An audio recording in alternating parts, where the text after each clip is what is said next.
Magandang araw mga kapuso, ito po ang mga ganap na dapat po natin abangan bukas dito lamang po sa Lilet Matias, Atty. Atlo.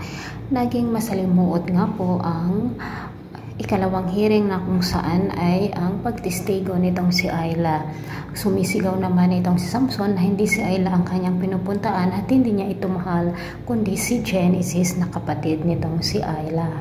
At talaga namang pong napakasalimuot ang pangyayaring ito mga kapuso dahil nga po umiiyak na at nagwawala na sina Feliz at Ayla dahil sa nalaman nila na magkalaguyo nga at lesbian itong si Samson at Genesis. Samantala, magkakaroon nga ng presentation kung saan ay ipapakilala na nga kung sino ang partnership ngayon ni CRD at nandoon na nga rin po si Lilet. At nandun din si Trixie.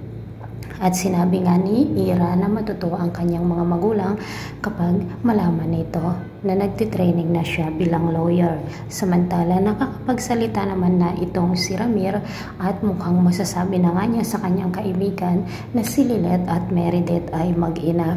At dito na nga po ang exciting part, ipapakilala na nga kung sino ang partnership ni CRD at nagulat nga po ang lahat ng si Meredith ang nakita nila sa entablado, lalong-lalo na po itong si Lilet mga kapuso.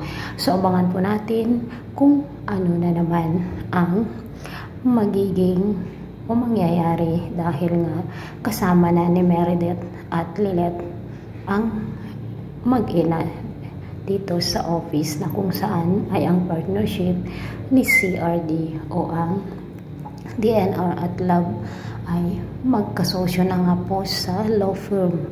Thank you for watching. Bye-bye.